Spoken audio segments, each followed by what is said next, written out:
Graça e a paz de nosso Senhor e Salvador Jesus Cristo, amém? Hoje é só uma introdução daquilo que nós chamamos de geografia bíblica, tá? Por que que nós estamos falando, dando essa pegada com essa matéria principal aí, né? Porque geralmente a gente indaga, né? Poxa, onde é que aconteceu alguns fatos, alguns incidentes, onde é que aconteceu algumas questões, né, referentes à palavra. Nós temos que ter a noção exata com relação ao espaço onde se deu, tá? E muitas coisas, inclusive bíblicos, tá? Se refere principalmente no plano da geografia, tá? Então a gente vai ter que colocar em paus que, por exemplo, aconteceu já bênçãos, tragédias humanas, guerras, que se você olhar toda a humanidade foi feita disso, cara. Guerra, sangue derramado, muita coisa, tá? E vão ter que fazer uma viagem desde das primeiras civilizações humanas que aconteceu lá na Mesopotâmia, né, no Egito, na Pérsia e aquilo mais. Roma, que querendo ou não, Roma era uma potência na época, nos dias de Jesus Cristo, né? Tanto que eles eram os conquistadores da terra da Judéia, né? E a gente vai ter que chamar justamente, tá? E entenda uma coisa, geografia é uma ciência. Geo significa terra, graphem é descrever, ou seja, descrever a terra, descrever os lugares, relevo, tudo isso mais, tá? Então, ela só foi definida como ciência a partir do século XIX, tá? E o principal motivo justamente é explicar o reino de Deus, a questão disso.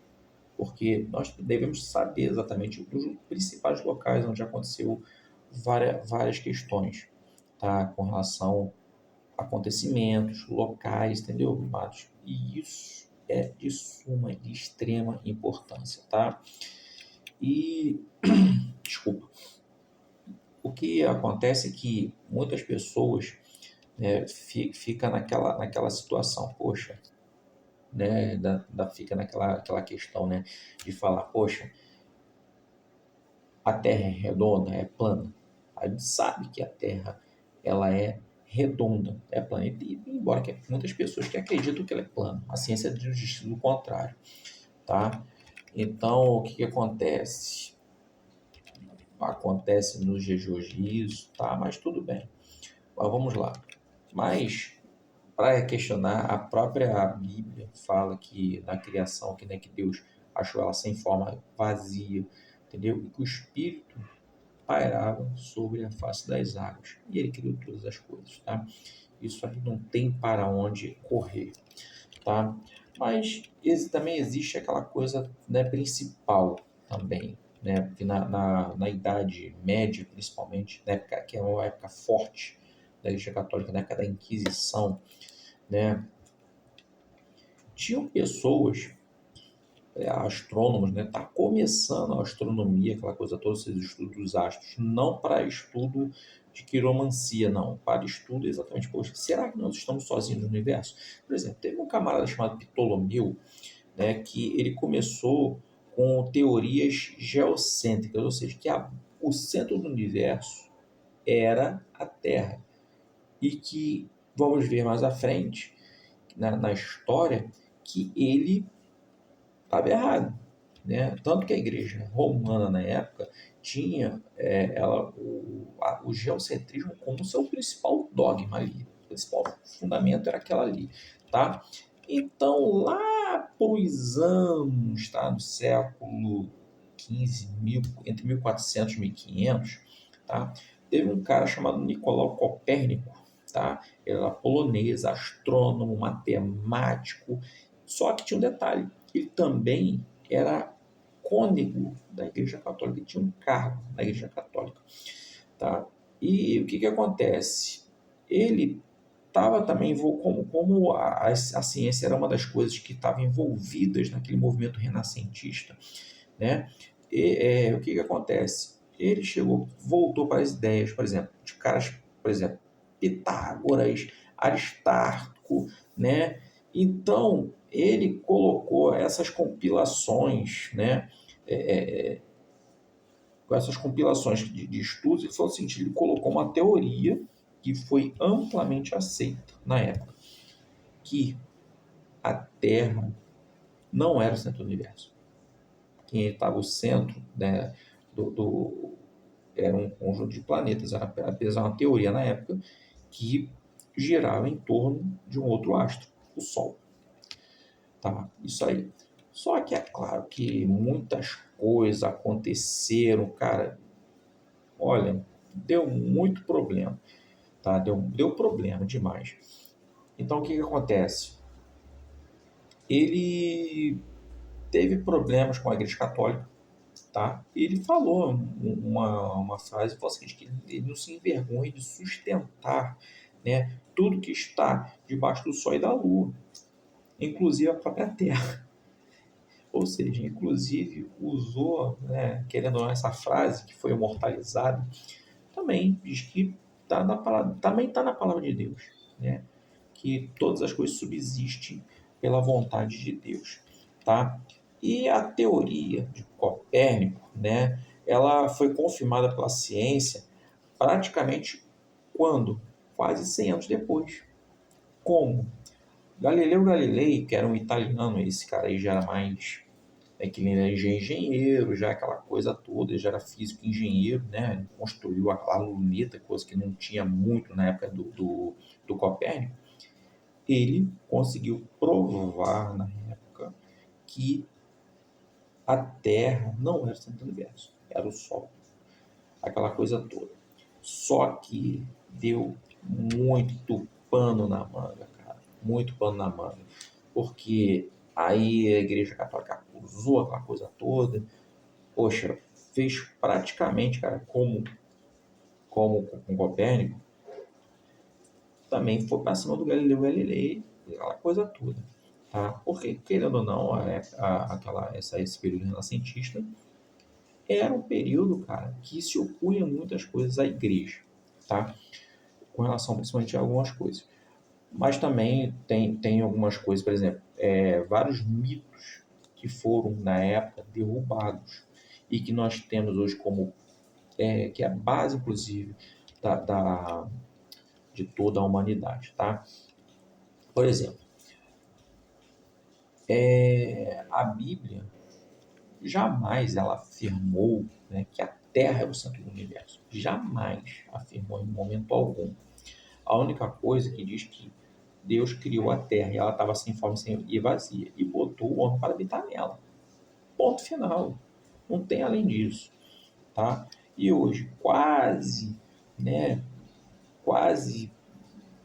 na sua totalidade, nós acreditamos. Por exemplo, quando eu era criança, Plutão, que acho que era o último Netuno, Plutão era um planeta. Hoje já não se fala mais que é um planeta, é um planeta não, né?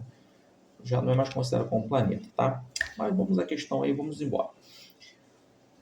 Vamos falar lá na página 4, que diz sobre a síntese e a introdução da geografia bíblica, tá? Por exemplo, qual é o valor do conhecimento da geografia? Tá? Que a história humana não pode ser compreendida sem algum conhecimento da geografia. Nada nesse mundo. A gente pode chegar, por exemplo, lugares, pessoas, história, por exemplo, isso que eu estou contando, por exemplo, o Copérnico era polonês, o Galileu era italiano, você tem que saber exatamente onde está, cara. Onde está lá na Europa. É o básico para a gente saber. E na Bíblia é a mesma coisa, a gente tem que saber justamente. E justamente algumas páginas, por exemplo, eu vou pegar uma minha aqui, uma das Bíblias que eu tenho, por exemplo, essa parte aqui, ela é muito desprezada. Ela é muito desprezada. Por quê? Toda a Bíblia tem mapa. E a gente despreza essa parte que é interessante. Tem que saber exatamente o que aconteceu, cara. Porque o estudo de geografia, ela não é apenas figura, não. Ela está principalmente o seguinte, que além da história que ela pode nos ajudar a compreender algumas coisas, com conhecimento de geografia, ou seja, ela também é uma disciplina mental, exige um conhecimento exato das coisas. É a mesma coisa, por exemplo, que está lá em Apocalipse, por exemplo, quando fala, para a carta da igreja de Laodiceia. Pô, dona Laodiceia, olha só, você não é quente nem frio. Você já provou a pensar nisso? Pô, tem duas cidadezinhas aqui. Uma, Colossos, e outra, Hierápolis. E, né, vamos dizer que isso aqui é Colossos e vamos dizer que isso aqui é Hierápolis. E quem está aqui embaixo é quem? Laodiceia. Só que por ser autossuficiente, aquela coisa toda, o que Deus fez? Deus usou um contexto geográfico de Laodiceia. Por quê? Porque tanto Colossos e Hierápolis estão aqui em cima, estão em cima no morro. E Laodiceia já é um pouco mais abaixo, já na planície. Só que as águas de Colossos que está aqui são águas geladas, naturais, da cachoeira. Legal. Só que as águas de Hierápolis eram termais, águas quentes. E águas quentes é cheio de sais minerais. E você beber faz mal ao corpo, faz mal à saúde. E essas águas daqui, se encontravam, quem estava aqui embaixo? Laodiceia. Eu estou a ponto de vomitar. Entendeu? Geografia bíblica, cara. É você saber o básico. Deus estava falando, usando a geografia daquela cidade para colocar exatamente juízo nele. Exatamente isso.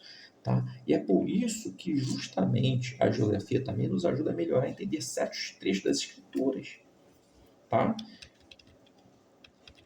E é por isso que a geografia é uma ciência. E a bíblica, principalmente, tem como base o quê? A Bíblia como a nossa principal bússola. Tá? E se você chegar, você olhar hoje, as terras lá, uma das razões, por exemplo, que a gente pode dizer do estudo de geografia bíblica, por exemplo, cara, tem exercido fortes influências sobre todo mundo. Tá lá, questão da guerra no Oriente Médio, aquela coisa toda, cara, tem que saber exatamente onde aconteceu, como começou, só desde Abraão. E ficam lá falando, porque a terra é minha, cara, isso tá dentro da Bíblia falando, tá, entendeu? E o estudo geográfico, ela torna a Bíblia sagrada o que? Real, relevante para o mundo de hoje, tá? Porque a história da igreja, a história humana, a história do cristianismo estão entrelaçados, estão enredados em toda a Bíblia. E a mensagem não pode nunca ser completamente compreendida, né? Principalmente na atenção, né, dos homens, né, das circunstâncias que, ou seja, o homem tem um pensamento, só que Deus tem outra vontade. Então, essas situações é que nós devemos colocar em nossa vida, colocar na nossa mente, tá? E, cara, a gente vai ver, tá? Ver, por exemplo, vou colocar, disponibilizar após esse vídeo alguns mapas, tá legal? Para que você veja, tá bom? Você vai ver, no primeiro mapa, por exemplo, você vai ver com relação às principais rotas, rotas terrestres, né, do mundo antigo e por aí vai. E aquelas definições que a gente já sabe o que é, né? Que a gente vai falar, por exemplo, o que é uma planície, o que é um planalto, o que é um vale, monte, montanha, que é uma cordilheira. Tudo isso a gente já sabe, a gente já aprendeu desde do nosso primário, depois no ginásio e acabou, tá, gente? O que é uma ilha, entendeu? O que é um continente, o que é um deserto, um mar. O pessoal lá ficou no deserto durante 40 anos, entendeu? Também atravessou o mar.